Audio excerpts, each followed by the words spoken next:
고백록이라는 제목으로 말씀을 전하겠습니다. 자, 여러분들 질문 하나 드릴게요. 여러분 하나님 만나셨습니까? 다시 묻겠습니다. 여러분 하나님 만나셨어요?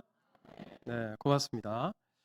그런데 비그리스도인들은 그리스도인들이 하나님을 만났다는 말을 도무지 이해하지 못합니다. 왜 그런가 하면 만남이라는 것이 눈으로 보는 거잖아요. 그래서 불신자들이 주로 우리 신자들에게 묻는 질문이 당신 하나님 봤어? 하나님 있으면 한번 보여줘봐. 내가 이 두 눈으로 보면 내가 믿을게. 그렇게 공격하죠. 그때 여러분들은 어떻게 대답하시나요? 하나님은 영이십니다. 하나님은 물질이 아니시기에 형체가 없으시고 형상도 없으십니다. 우리 하나님의 본성 중에 편재성이라는 게 있거든요. 이 편자가 두루 편자예요. 하나님은 두루두루 온 세상 온 우주에 계시지 않는 곳이 없다라는 말입니다.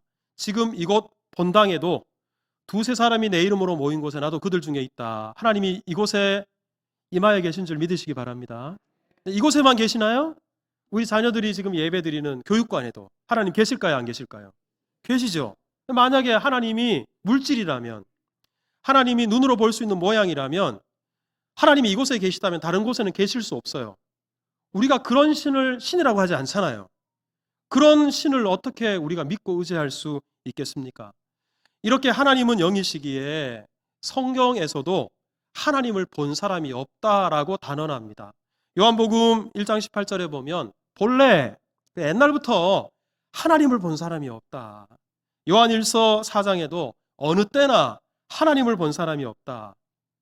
이렇게 말씀해요. 때문에 여러분 하나님 보려고 애쓰지 마시고요. 하나님 보여달라고 떼쓰지도 마십시오. 너희가 나를 본고로 믿느냐? 보지 않고 믿는 자가 복이 있는 줄 믿으시기를 축복합니다. 자, 그런데 이렇게 하나님은 분명히 볼 수 없는 분임에도 불구하고 성경을 읽어보면 성경 안에는 온통 하나님 만난 사람들의 이야기가 가득가득 채워져 있어요. 아니, 볼 수 없는데 어떻게 만난다는 말인가?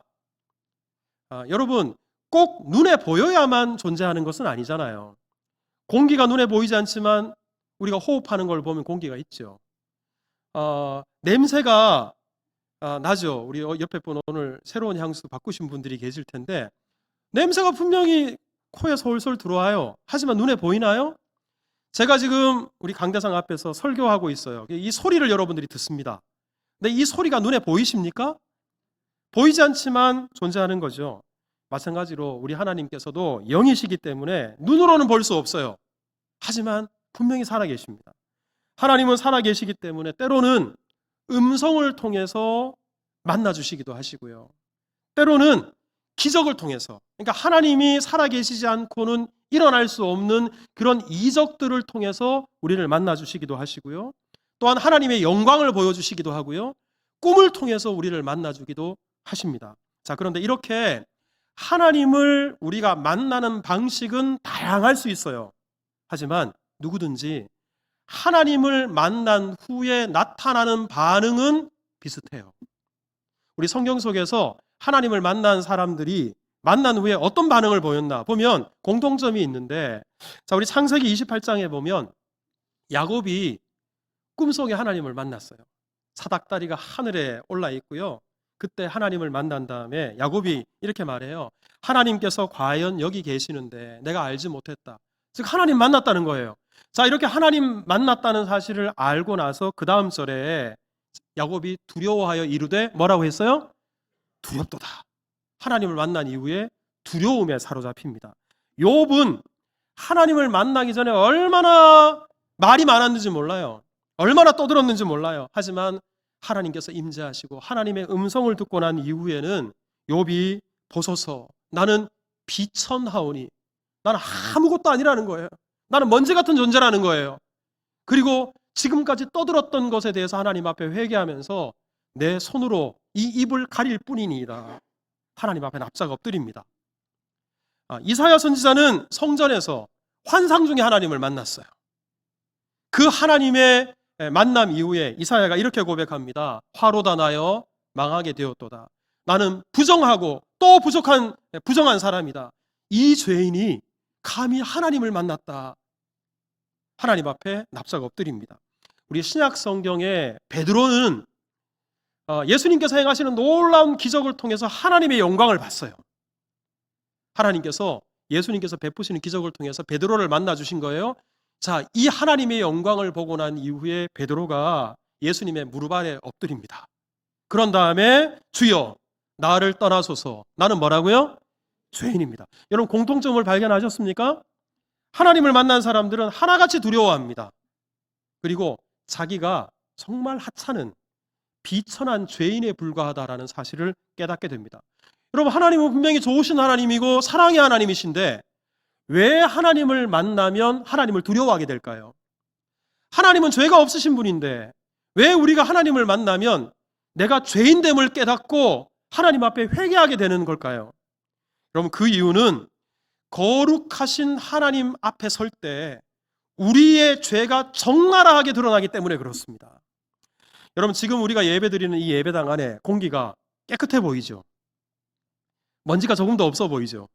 우리 눈에 아무것도 안 보이니까. 근데 만약에 깨끗하다면 내일부터 공사를 왜 하겠어요? 이 창문으로 햇빛이 이렇게 들어와요. 사진을 하나 보시면 우리가 스테인드 글래스 때문에 잘 안 보이지만 만약에 이렇게 빛이 직접 들어온다 그러면 아마 여러분들 이 공기가 얼마나 더러운지 이 안에 먼지가 얼마나 많은지 때문에 깜짝 놀라실 겁니다. 무슨 이게 공사판이라서 그런 게 아니고요. 우리 눈에 보이지 않지만 이런 무수한 먼지들이 눈에 안 보여서 없는 줄 알았는데 빛이 비치니까 보이는 거예요. 우리의 죄악도 마찬가지여서 안 보이니까 깨끗한 줄 알았는데 그 어떤 빛보다 찬란한 하나님의 거룩함 앞에 서게 될 때 내가 얼마나 추악한 죄인인가, 내가 얼마나 부끄러운 죄인인가 비로소 깨닫게 되고 하나님 앞에 나는 죄인입니다 고백할 수밖에 없고요. 그 거룩하신 하나님을 두려워할 수밖에 없는 겁니다. 자, 그럼 이렇게 하나님을 만난 이후에 자기의 실체를 깨닫고 한 줄 한 줄 눈물로 써내려간 불후의 명작 기독교 고전이 한 권 있어요. 그 책이 바로 뭐냐면 오늘 여러분들과 함께 나누고자 하는 어거스틴의 고백록이라는 책입니다. 근데 이 책이 앞서 제가 소개시켜드렸던 책들처럼 워낙 유명한 책이어서 얼마나 많은 출판사에서 다양한 번역본들이 이렇게 지금 여러분들에게 자료 화면에 띄운 거는 이 중에 최근에 나온 책들 대표적인 책 몇 권만 소개했을 뿐입니다. 여러분 수천 년 기독교 역사 속에서 기독교 고전이 한두 권이 아니잖아요. 무수히 많잖아요. 근데 그 중에서도 일반적으로 빅3라고 하는 그러니까 기독교 3대 고전이라고 일컬어지는 책이 있어요. 그 책들이 어떤 책인지 혹시 아세요? 먼저는 존 버년의 철로역정입니다. 또 한 가지는 지난번에 다루었던 토마스 아 캠피스의 그리스도를 본받아예요.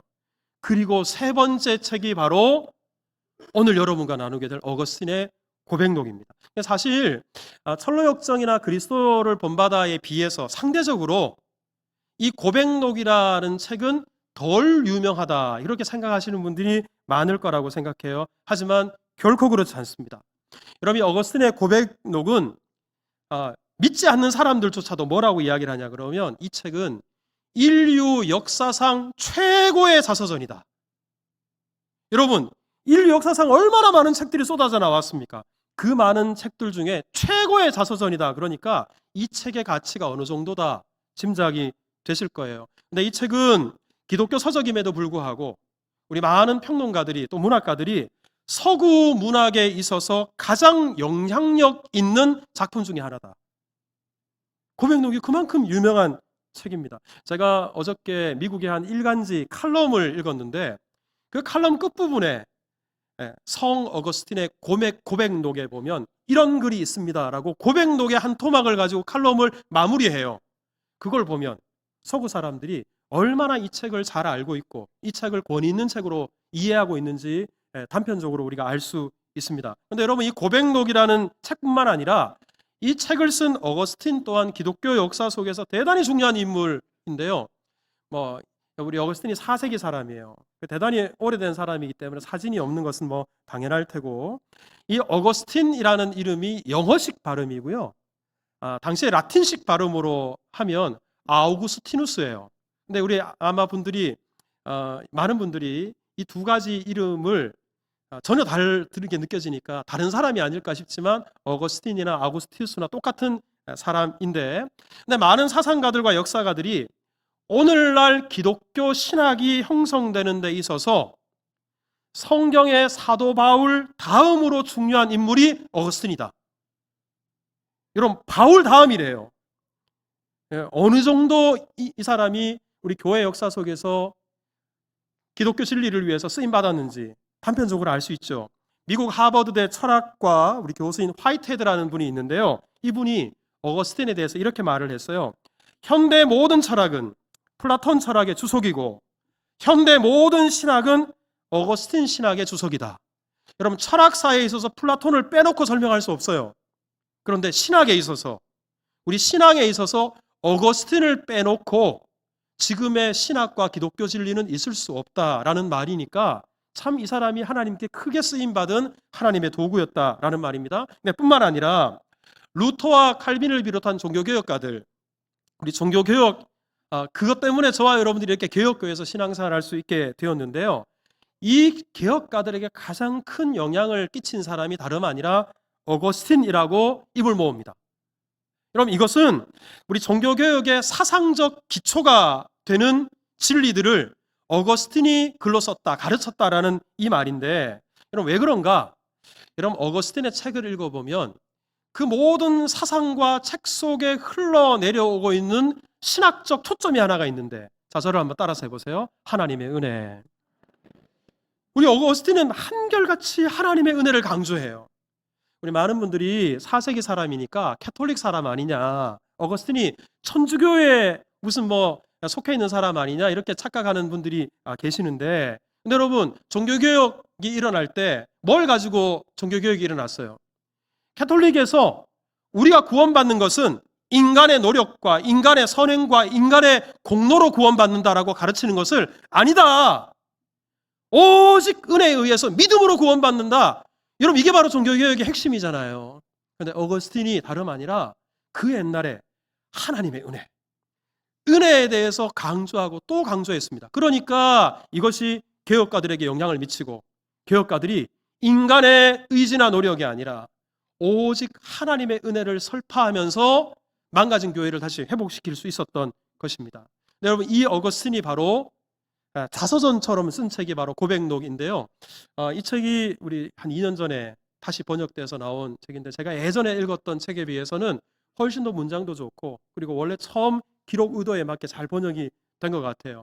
제가 소개해드린 여러 기독교 고전과 더불어서 여러분들이 한번 진지하게 이 책을 읽어보시면 여러 가지 면에서 영적으로 유익이 있으리라고 생각해서 권해드립니다. 한번 읽어보시기 바랍니다. 제가 이 어거스틴의 고백록을 읽으면서 몇 가지 좀 중요하게 생각한 포인트가 있어요. 이 고백록이 다름 아니라 어거스틴이 하나님을 만나고 난 이후에 쓴 책이거든요. 근데 제가 앞서 말씀드린 것처럼 하나님을 만나게 되면 그 전에 보이지 않던 게 보여요. 그 전에 들리지 않던 게 들려요. 그 전에 깨닫지 못했던 게 깨달아져요. 어거스틴 또한 하나님을 만난 이후에 깨닫게 된 것 여러 가지가 있지만, 그 중에 제가 이 책을 읽으면서 한 3가지 정도를 여러분들에게 좀 소개시켜 드리려고 그래요. 자, 어거스틴이 하나님을 만나고 나서 첫 번째 깨닫는 것, 자, 저를 한번 따라서 합시다. 죄가 무엇인지 깨달았다. 뭘 깨달았다고요? 죄가 무엇인지, 죄에 대해서 깨달았습니다. 우리 고백록 안에는 우리 어거스틴이 배나무 밭에 들어가서 배서리를 하는, 도둑질하는 장면이 소개가 되고 있는데요. 그 내용의 일부분을 제가 한번 읽어드릴 테니까 들어보십시오. 나는 도둑질하고자 하는 마음이 있었고 실제로 도둑질을 했습니다. 배가 고팠거나 가난해서 어쩔 수 없이 그런 것이 아니라 죄에 대한 강한 충동에 이끌려 그랬습니다. 우리 집 근처에는 배나무가 한 그루 서 있었는데 배가 많이 열려 있었지만 그렇다고 그 열매가 따먹고 싶을 정도로 탐스럽지는 않았습니다. 하지만 어느 날 밤, 나는 불량한 친구 여럿과 함께 나무를 흔들어 배를 모조리 떨어뜨렸습니다. 그 중에서 몇 개만 맛을 본 후 나머지는 전부 다 돼지들에게 던져주었습니다. 왜냐하면 배가 고파서 그렇게 한 것이 아니라 단지 어른들이 하지 말라는 짓을 일부러 하는 것이 재미있었기 때문입니다. 내가 악한 일을 할 때 악한 일을 하도록 자극한 동기는 내 안에 있는 악한 의지였습니다. 그것은 분명 나쁜 짓이었지만 나는 그것을 사랑했습니다. 나는 나를 망치는 것들을 사랑했습니다. 그 나쁜 짓으로 무엇을 얻어서가 아니라 그 나쁜 짓 자체를 사랑했던 것입니다. 근데 여러분, 이 내용을 읽어보면 어거스틴은 죄가 무엇인지를 아는 통찰력이 있었어요. 여러분, 사실 우리가 죄를 지어서 죄인인가요? 아니죠. 죄인이기 때문에 죄를 짓는 거예요. 여러분 믿으십니까? 우리 안에는 죄악된 본성이 있어요. 어거스틴 또한 그 열매를 따먹어서 죄인이 아니고요, 그 열매를 따먹고자 하는 악한 동기와 강한 죄에 대한 충동이 있었어요. 근데 그것을 떨쳐버린 게 아니라 그 나쁜 짓을 사랑합니다. 그 악과 죄를 사랑했던 거예요.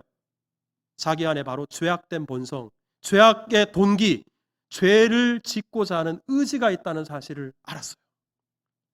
여러분, 죄의 실체를 깨달았던 거죠. 여러분, 이렇게 죄의 실체를 알게 되니까 그 다음에 어거스틴은 이 죄가 얼마나 광범위한가, 죄에 대해서 좁게 생각하는 것이 아니라 대단히 넓게 생각해요. 어거스틴의 글 중에 이런 내용이 있어요. 들어보십시오. 이 땅에 존재하는 아름답고 매력 있는 것들로 인해서 우리는 죄를 짓게 된다. 눈에 좋아 보이는 것들에 지나치게 매료되어서 그것들과는 비교도 할 수 없는 하나님을 떠나버리는 것이다. 물론 이 땅에 있는 온갖 아름답고 매력 있는 것들이 우리에게 기쁨을 주는 것은 사실이다. 하지만 그 모든 것을 지으신 분은 하나님이시다.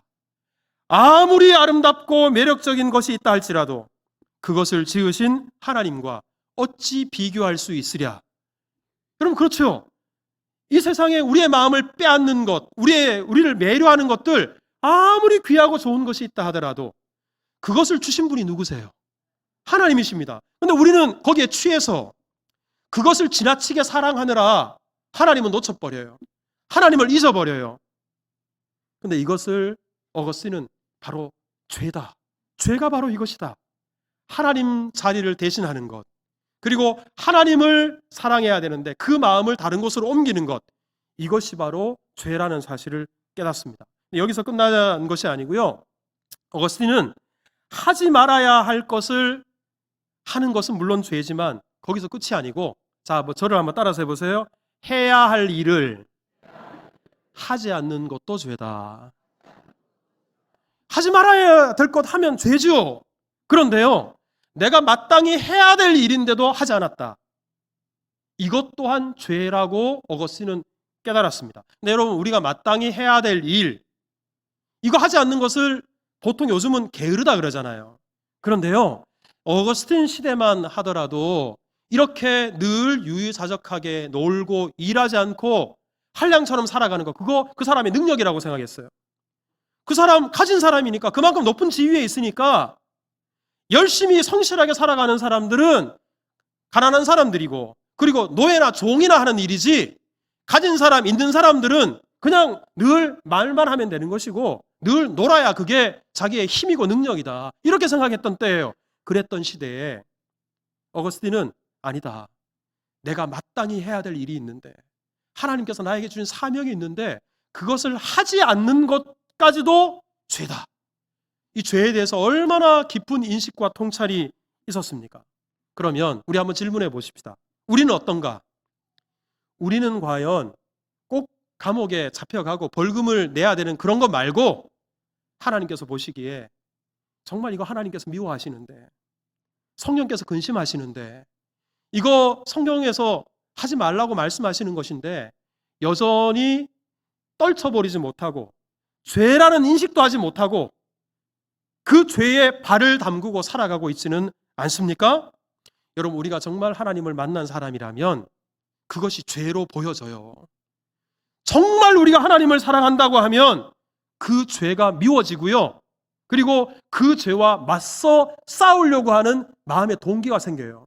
성령께서 우리 모두에게 은혜 베풀어 주셔서 우리의 눈이 열려 무엇이 죄인지 명확하게 보이고 그 죄를 미워하고 그 죄와 맞서 싸우는 그런 하나님의 군사들 되게 하시기를 주님의 이름으로 축복합니다. 자, 우리 또 한 가지, 우리 어거스틴이 이 고백록에서 하나님을 만난 이후에 무엇을 깨달았나? 저를 한번 따라서 합시다. 자신이 죄인인 것을 깨달았습니다. 여러분, 제가 앞서 어거스틴이 죄가 무엇인지를 깨달았다 그랬잖아요. 그리고 그 죄에 대해서 얼마나 세밀하고 얼마나 광범위했는데, 자, 그런데요, 이런 죄에 대한 인식을 가지고 다른 사람을 보면 어떻게 될까요? 주변에 있는 모든 사람들 다 그냥 나쁜 놈들이에요. 역겨운 사람들이에요. 상종하면 안 되는 사람들이에요. 그러니 얼마나 다른 사람들을 비판하고 다른 사람들을 정죄하겠습니까? 그런데 어거스틴은 이런 죄에 대한 인식을 가지고 다른 사람을 판단하지 않고요, 가장 먼저 누구를 비판했나? 자기를 비판했어요. 그 죄의 기준으로 누구를 바라봤나? 자기 자신을 먼저 바라봤습니다. 여러분, 우리가 어거스틴 하면 대단히 음란한 사람이다, 성적으로 문란한 사람이다, 사생아까지 낳고 이단에 빠져서 인생을 허비한 탕자였다, 이렇게 알고 있어요. 물론 사실입니다. 하지만 이런 어거스틴에 대한 평가가 다른 사람이 이렇게 평가한 게 아니에요, 여러분. 고백록에서 어거스틴 자기가 자기를 그렇게 평가해서 우리가 알게 된 거예요. 만약에 어거스틴이 고백록을 안 썼으면 우리는 어거스틴에게 그런 어두운 과거가 있다는 것을 아무도 몰랐을 거예요. 그래서 우리 이 고백록을 읽으면서 아니면 설교를 통해서 어거스틴의 과거를 듣고 나서 많은 성도들이 어떻게 생각하냐 그러면, 어거스틴에 비하면 나는 참 선한 사람이네, 나하고 비교하면 어거스틴 참 나쁜 놈이네, 많은 분들이 이렇게 생각해요. 저도 그렇게 생각했습니다. 그러면 정말 어거스틴이 정말 그렇게 나쁜 사람이었나? 그야말로 탕자였나? 어거스틴을 아주 깊이 연구한 학자들이 이구동성으로 하는 말은 그렇지 않았을 것이다 해요. 여러분, 왜 그런가 하면 다른 사람으로서는, 다른 사람이 봤을 때는 죄가 아니에요. 나쁜 놈이 아니에요.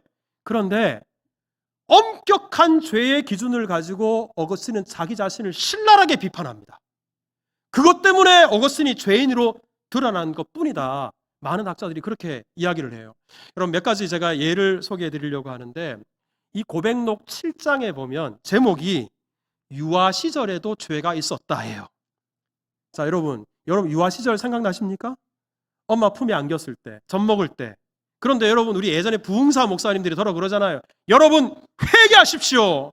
엄마 가슴에 안겨서 젖꼭지 깨물 때까지 다 회개해야 됩니다, 뭐 이러잖아요. 그게 어디서 나온 이야기냐면 이 고백록 안에서 나온 이야기예요. 어거스틴도 뭐 별난 사람이 아니기 때문에 유아기 때 기억이 하나도 없어요. 하지만 어느 날 엄마 품에 안겨 있는 유아들을 보면서 나 또한 유아 때 저랬을 것이다, 그러면서 회개를 하는데, 여러분, 내용이 이렇습니다. 한번 들어보세요. 나 역시 젖을 탐하여 입을 크게 벌리고 울부짖었다.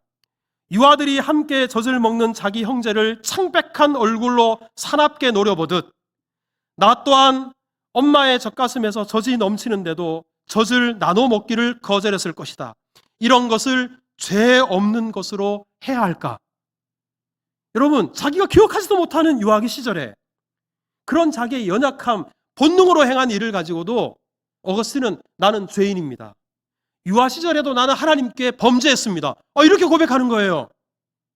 그러니 이 사람이 자기 자신에 대해서 얼마나 엄격했나. 여러분이 어거스틴이 성적으로 대단히 문란했다, 그리고 음란했다, 그렇게 기록하고 있고 그렇게 많이들 알고 있는데, 이것 또한 마찬가지여서, 그럼 만약 요즘 시대에 누가 첩을 두거나 둘째 부인, 셋째 부인을 두거나 아니면 기생집에 드나들거나 서자를 낳거나, 여러분 만약에 그런다 그러면, 여러분 제가 그랬다고 쳐보십시오. 저를 인간으로 보시겠습니까, 여러분들이? 그러니까 아마 그건 저뿐만 아니라 여러분들도 마찬가지일 겁니다. 그런데 한번 생각해 보세요. 조선시대로 거슬러 올라가면 어땠을까? 조선시대 양반들이 부인 한두 명, 두세 명 두는 거 여사였잖아요. 기생집에 드는 것 자기 능력이라고 생각했잖아요. 서자 한두 사람 없는 사람 어디 있었습니까? 그런데 여러분, 어거스틴은 지금부터 1600년 전의 사람이에요. 우리나라 역사로 치자면 삼국시대였고요. 제가 한번 우리나라 연대표를 찾아봤더니 고구려의 광개토 대왕하고 장소왕하고 동시대 사람이에요. 그 옛날 사람이 그 시대의 문화가 어땠겠어요, 여러분? 이때는 부인 여러 거느리고 서자 두고 능력 있으면 술집에 가서 기생들하고 놀고, 이거 여러분 아무렇지 않았습니다. 제가 이렇게 말씀드린다 그래서 제가 그런 것을 좋아한다거나 그것이 옳다는 말씀을 여러분들에게 드리는 것이 아니라 그 시대의 일반적인 사람들의 사고가 그랬다는 말이에요. 누구도 그것을 죄라고 생각하지 않았어요. 하지만 어거스틴은 하나님의 말씀을 보니까 하나님께서 이것을 죄라고 말씀하시는 거예요. 한 아내로 만족하고 그 안에서 하나님께서 세우신 가정을 건강하게 세워야 되는데 음란에 빠져서 이 여자 저 여자 방탕하게 성욕에 사로잡혀서 살았던 자기의 죄를 신랄하게 비판합니다. 다른 사람이 아니라 자기 죄에 대해서 정죄하고 비판했던 겁니다. 그러니까 여러분, 이런 자기인식, 과연 이것이 우리에게 있나라는 거예요. 사실 여러분, 이 시대에 우리 성도들이 성경을 너무 잘 알아요. 죄에 대해서 너무 잘 알아요. 뭐가 죄인지 뭐가 죄가 아닌지 명확하게 알아요. 근데 문제는 그 죄에 대한 인식을 가지고 늘 다른 사람을 판단합니다. 다른 사람을 정죄합니다.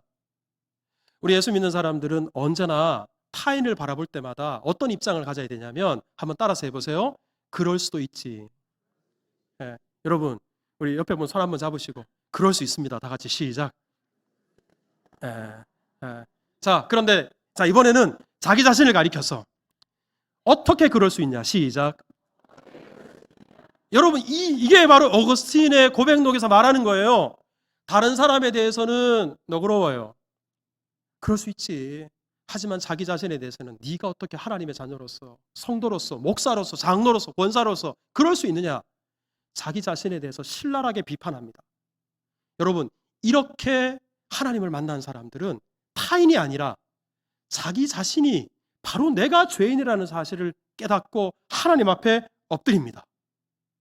우리 그런 은혜가 우리 가운데 있기를 주님의 이름으로 축복합니다. 마지막으로 어거스틴이 깨달은 것이 무엇인가? 자서를 한번 따라서 합시다. 은혜를 깨달았습니다. 네, 여러분, 우리가 죄 하다 보면 자꾸만 부정적인 사람이 돼요.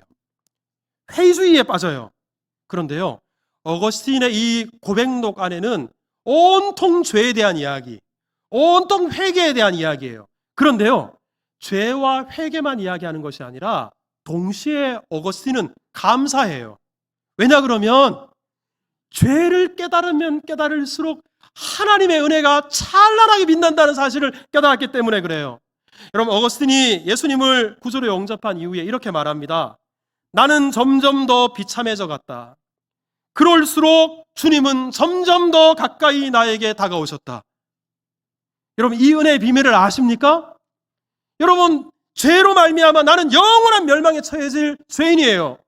그런데 그러기에 예수님의 십자가의 은혜가 얼마나 큰지, 이런 개막날이 같은 나를 우리 주님께서는 여전히 사랑해 주시고 기다려 주시고 더 망가지지 않도록 내팽개치 아니하시고 포기하지 아니하시고 하나님의 때에 나를 이끌어 주시고 돌이키게 하셨으니 이 하나님의 은혜가 얼마나 놀라운가. 어거스틴이 이 사실을 생각하니까 죄인 이러면서 점점 부정적인 인식을 갖고 있는 사람이 아니라 더 찬송의 소리가 커지는 거예요. 더 감사가 넘쳐나는 거예요. 더 하나님의 은혜가 얼마나 보화 같은 것인가, 이것을 깨닫게 된 것입니다. 여러분, 어거스틴이 죄인 괴수와 같은 자기가 왜 이렇게 망가지지 않고 다시 하나님께로 돌이킬 수 있었나?